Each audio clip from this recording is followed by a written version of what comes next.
We are currently living in a society in which money has become the objective for everything that we can think of. We make a dying rather than a living. Dying meaning we do things that we hate, doing things that actually really extinguish the very life force of who we are to bring home a paycheck, because money has gotten more important now, gotten more important than human life.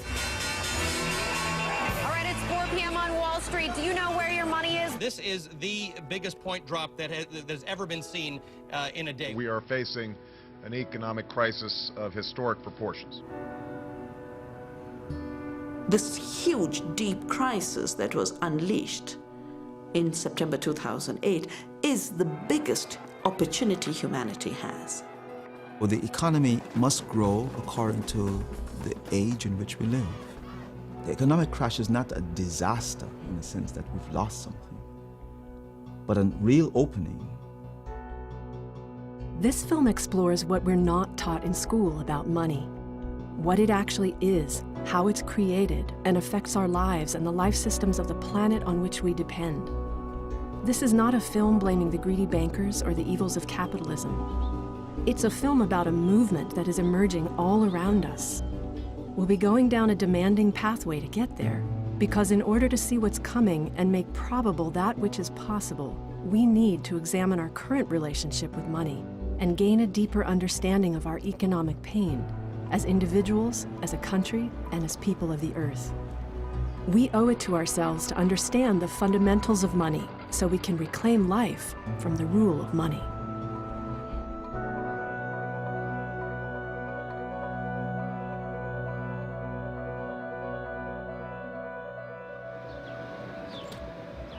Over the course of a couple of years, I ended up in $47,000 worth of debt. This was all pure credit card debt. That classic story, robbing Peter to pay Paul, and it just kept accumulating and accumulating, and I couldn't keep up fast enough. Feeling this hold, this grip that I woke up with, and I woke up in the middle of the night with, constantly, in dread and in this fluttering panic about, oh no, oh no, oh no, how is this going to resolve? I can't see my way out of this. And that tremendous sense of entrapment and just pushing ahead and pushing ahead. It really took its toll on me on every level. If money expresses value, then, you know, this is a real important technology between us, because it really says a lot about how we value each other and how we respect community and nature and the universe. We swim like fish in the water of money. We need money for our existence, but we so rarely question it.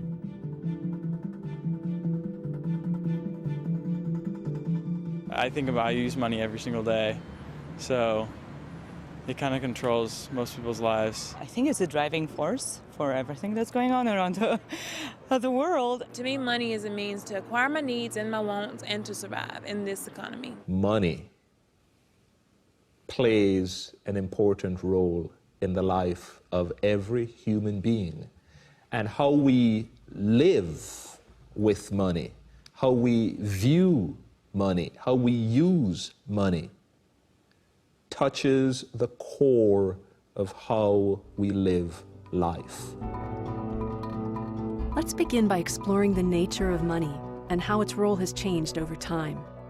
We've totally forgotten that we invented it, that we made it up, that it's not part of the natural world, that it's not part of the biological system. You know, money does not grow on trees. Pennies do not rain from heaven. We invented money, and we invented it, money historians say, to facilitate the equitable sharing of our goods and resources with one another. It served, I think, if not a spiritual, at least a very deeply human function, and from the earliest times. A very great invention to help people realize their interdependence, dependence upon each other. From a bird's eye view, the economy organizes the flow of human activity. Goods and services circulate throughout society to satisfy human needs and wants. And we created money to facilitate that flow. The circulatory system is a good metaphor for the financial and monetary system. You know, blood carries nutrients to all parts of the body. And the purpose of a monetary system is to carry value to where it's needed. The language of the financial system is hydraulics, liquidity and the valves and the pressures and velocity of money. All of these things are about a fluid flowing through a very complicated plumbing. When we talk about currency, if you think about that word, it's an interesting word. It's about flow. It's about a current. It comes from the Hebrew verb lazuz, to circulate. Money was never meant to be hoarded or amassed. It was meant to circulate as a way of uplifting the community. It used to be realized by every community. Anthropologists tell us this, and students of economic history tell us this, that in local communities, and you still find this in many indigenous cultures across the world, the expression of exchange between people reflected not only their regard for each other, but it reflected the intrinsic worth of that object as coming from the earth, and also as being blessed by a Godhead or a spiritual principle that honored the community and honored those two individuals who were making that exchange. In many ways, I think money has become a substitute for kinship, a substitute for a felt sense of reciprocity and interrelatedness that human beings had for thousands of years before the invention of money. The structure of societies in the past, their emphasis was on art, pleasure, culture, spirituality, family, etc. And money was just one of the multitudes of the things that they constitute. Never before in history has money taken such center stage. In the ancient world, when money was less center stage and religious life more central, we minted coins with images of the gods and goddesses and symbols of nature. Then the Romans came along and they started making gold and silver coins. But their image on the coin was no longer the gods and goddesses and the symbols of nature, but of Caesar, of the power of man on earth. And that was the beginning of the shift of money from being connected to something kind of sacred and mystical to being more representative of the power of the state. In the Enlightenment era of the 18th century, as our capacity for rational scientific thinking developed, displacing the rule and authority of the church, man's power on earth intensified. The way they started to reason then was that there is this world out there which, if God created it all, was a machine. And it was something that had observable laws that you could detect. And then once you had observable laws, you could then manipulate this machine to do as you will. There was no longer the sense of relationship with creation. We were somehow no longer created, but we were different. There was now this nature out there which was different from us. This leap in human consciousness gave birth to the Industrial Revolution and a whole new age of human economy. Before this time, our daily needs were met through home production and mutual giving within communities, and we used money only on occasion. Coming out of that, when we moved off the land and into factories, when we moved into the Industrial Revolution, that's at the point when we really became fixated on, I need money in order to survive. Cheap energy and machine production in the industrial age multiplied human population tremendously. As societies grew, so did the market economy, and money as the lubricant of the economy ascended into everyday life. Over time, what happened was money took over not as a means, but as a measure of wealth. And slowly it started to displace the real wealth creating capacity of people. And it also started to displace the real wealth creating capacity of nature, because those are the two places where actual things are produced. Our lives have become more monetized and commodified than I believe any other culture ever. Money is in everything. Even like a generation ago, there were a lot of functions that we didn't use money for. For example, childcare. Neighbors would watch each other's kids. Food preparation. Most meals were prepared and eaten at home. And if you go back 100 years, people didn't pay for entertainment. They sang songs themselves. People didn't pay for adventures. Today, kids will have kind of fake adventures with online adventure games. So we've converted all of these relationships and human functions into services, and then converted more and more of nature into goods.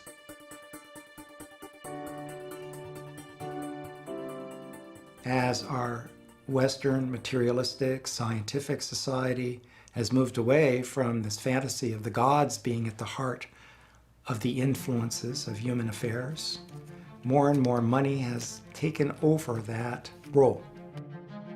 Have you noticed that many banks look like temples, and we refer to bankers as the high priests of finance? The reason that money is such a powerful idol, such a powerful false god, is because it does have real power. And in fact, it has some of the powers that our ancestors ascribed to God. Like God, money is everywhere and all-pervasive. It makes the world go round. People want money more than anything, even kill for money.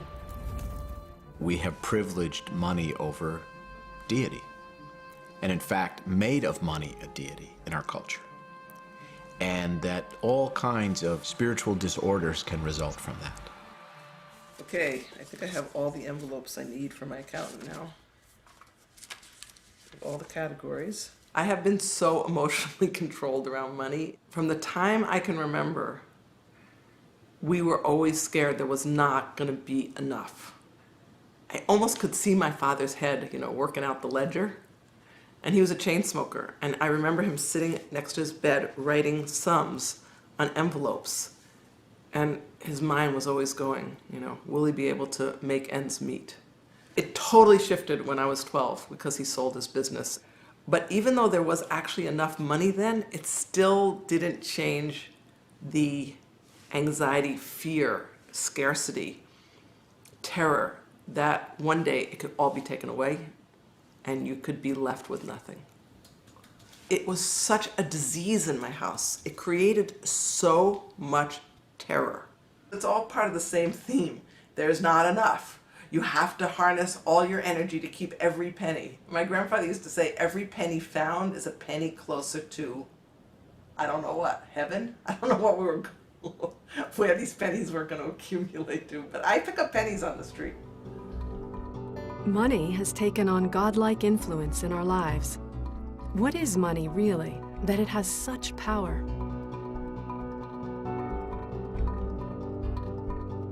What is money? Money is it's a thing that basically can buy you happiness in this world. It helps to get the things that we need from day to day to survive. Other than the root of all evil, money is an incredibly handy thing to have that, I don't know.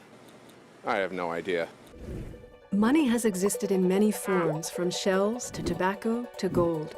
Any object becomes money simply when we agree to use that object for the purpose of money. In other words, money is an agreement within a community to use something as a medium of exchange.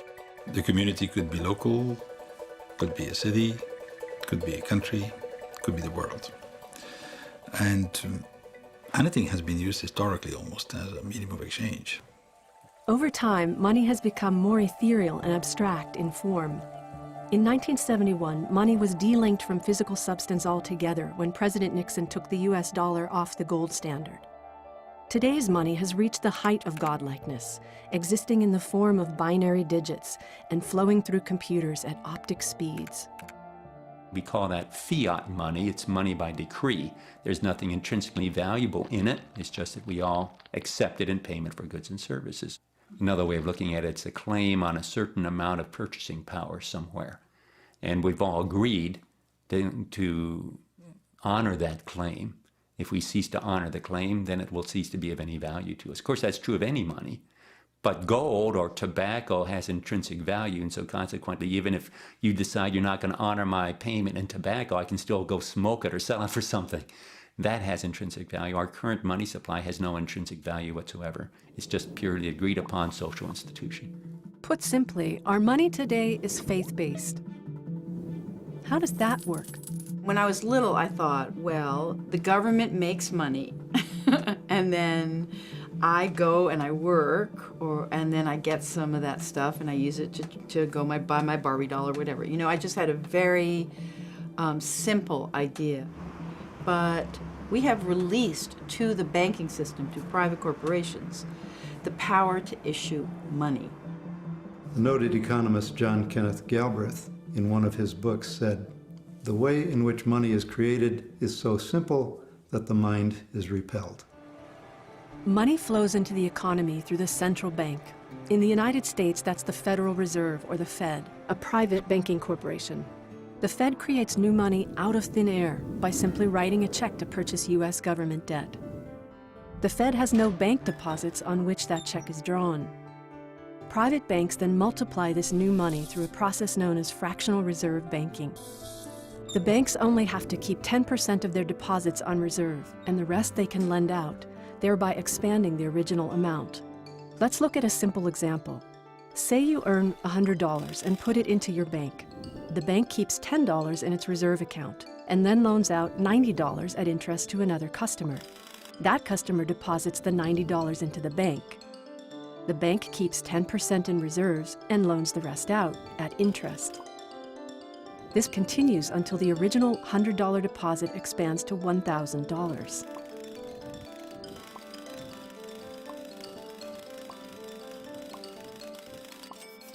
This process can be confusing, so don't worry if you don't get it at first. Most people don't. The important thing to remember is that all money comes into existence as debt. Now that we've explored the changing nature and influence of money over time, let's connect the dots on where we are today. Our current money system developed over a period of roughly 500 years and made the industrial age possible. But we live in a very different world than the early days of modern banking and money. Is the economic crisis a siren song urging us to rethink our system and culture of money? Kind of hard to say when I'll be able to make any payments, but what are my deferment options looking like at this point? I'm personally in debt. I've got about $50,000 that I owe to the government and other loaning institutions for my education. That's just kind of difficult when you're just getting started out and the loan payments that they're asking you for are as much as your monthly living expenses, so you're left with a choice between paying down your debts or affording to live that month. So you got to make a payment on your loan now? I guess. Yeah, I just paid that too. Delinquent. That's why I'm maintaining my school status right now, honestly. That is my strategy. So I keep my part-time student status and it keeps my loan in deferment. It's the only way that I can, pay to keep on right now. I mean, we're both stuck with a whole bunch of student debt, and we're not wanting to just go back into the same system that produced our own personal situations. So, what am I going to do? Go get some cubicle job where I'm compromising everything that I want to bring into the world in the ways that I want to add value and be creative and innovative.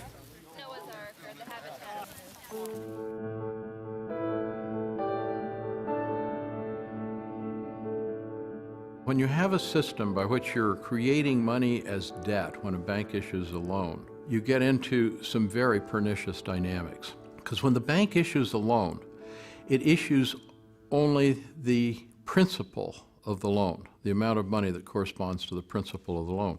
It does not create the money that must be repaid as interest. Let's say you borrow $100,000 from the bank at 10% interest. A year later, you must repay the bank $110,000. And remember, the bank did not create that extra $10,000. Now, where's that other $10,000 going to come from? The only way money gets created is by banks making loans. So the bank had to make a loan to someone else to bring that additional $10,000 into the economy. So each year, more new money must be loaned into existence to cover all of the past outstanding debt. And that debt compounds at the rate of interest.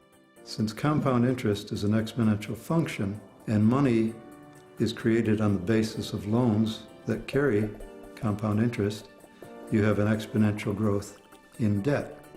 If it's a debt-based, interest-based system, you put out 10, you take back 11, you put out 11, you take back 12 and a half.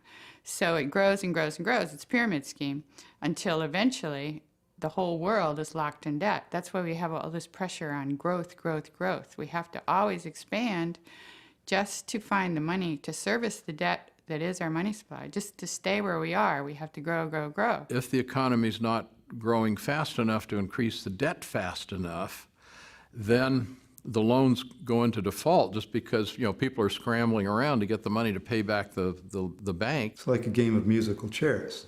Everybody knows that game. We all played it as kids. If you don't have enough chairs, then somebody's going to lose out. That's the way it is with the debt money system. Will somebody default? Yes, there is always default, because that's what the nature of business is. That's the nature of capitalism. We're taking risks. Is that bad? No, not necessarily. We live with risk. This risk we call the business cycle, which goes something like this. In boom times, debt accumulates exponentially, like plaque building up in the veins of the economy. Since people are competing for a scarce amount of money, inevitably someone defaults. These initial defaults trigger more defaults, and the cascade of defaults eventually crash the economy. The crash wipes out bad debts and people's savings, but with the bad debt cleared, the economy's circulatory system begins flowing upward again. So it is a system that has boom and bust cycles built right into it. There had been 187 monetary crises over the last 25 years. There have been 96 banking crashes in the last 25 years. The system is systemically unstable. The reason the whole system's collapsing is that the whole world has been locked in debt. Every government's in debt, people everywhere are in debt. How could they all be in debt? Who are they in debt to? They're in debt to the bankers who created this whole system and are taking back more than they put out.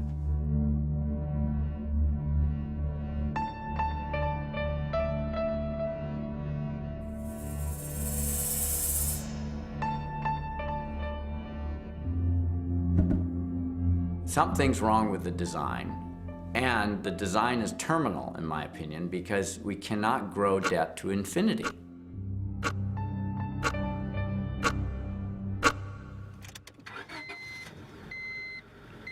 Certainly never anticipated bankruptcy. Real big feelings of shame and fear were all leading up to the decision of making the bankruptcy. Once I decided I was going to do it, it was like, oh, so much clarity opened up. Things got lighter automatically. And today, just completing it, it just feels like, one, it's not nearly as dramatic as you would think. Being in a courtroom and figuring it out, it's just like just another person on the docket. And there's so many of us these days. It's just remarkable. Even the man who checked me in was telling me that it used to be once every 6 months, and now it's twice a week that they're doing bankruptcy cases. That's the hardest part, was really fully acknowledging what I had created and then just feeling all of it, because there was terror, there was shame, there was guilt.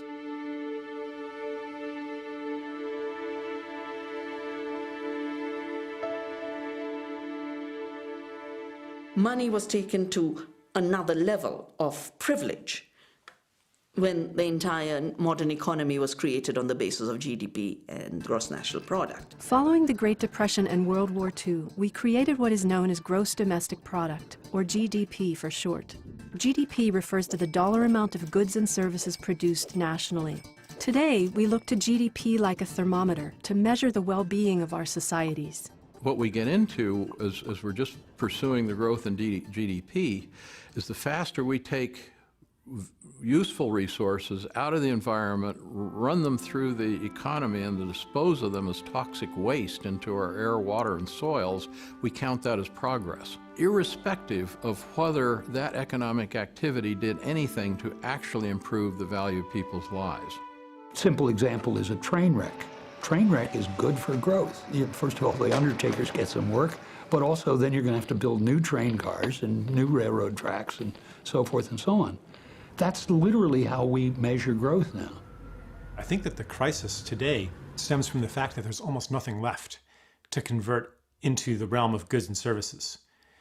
Anytime something gets converted into goods and services, the GDP grows, the economy grows. How long can this last? How many more fish can we convert into a catch, and how many more forests can we convert into board feet, and how many more relationships can we convert into services? There's almost nothing left.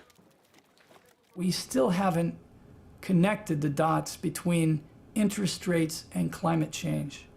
We haven't recognized that in a debt-based economy, we have interest rates that are created. That means that there are loans that need to be paid back. In order to pay those loans back,